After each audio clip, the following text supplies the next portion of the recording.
Newton's third law states, every action has an equal and opposite reaction. You get drunk, you wake up hungover. You eat like shit, you start to look like shit. We know how unhealthy a lot of our consumption habits are, as we can see the reaction to our choices. But what if some of these reactions aren't so obvious? We all realise we have a problem with our phone consumption, but I think we underestimate how bad it really is. I had one of those moments old people have on the train. They look around and everyone's glued to their phones. Everyone. And it's crazy how normalised this behaviour is. Think how you feel when you see a bloke passed out on the train with a bottle of booze in his hand and you think that poor fucker's got problems. You can see the consequences of his actions. But then you look at a young girl on her phone and you think nothing of it. But her mental health could be just as bad as that homeless guy's. Her vice isn't alcohol, but TikTok.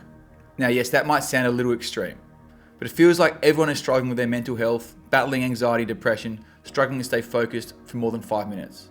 And yes, blaming screen time for these huge, complicated issues feels a bit simplistic. But similarly to an alcoholic, the alcohol isn't the main reason for the problem, but it sure as hell helps perpetuate them. I've been checking my screen time lately. It's up to like 4 hours. It's getting a bit crazy. A week or two ago when I created that kayak vlog, go check it out, I didn't realise my phone was in my pocket for the whole time, and the phone didn't like that. The next day, it completely died, and when I realised it had died, I had this moment of relief. I felt unplugged, like I'd let go. And then I went and got my mate's spare phone and went back to feeling like a fucking robot. It's like when you go and get KFC, thinking you want KFC, you order it, you eat it, then you regret it, realising you didn't really need it in the first place.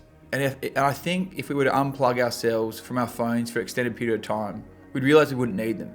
And yes, I realise the hypocrisy of me talking about a problem of consumption while creating something for you to consume. I'm not Jesus. I come with the problems, not the solutions.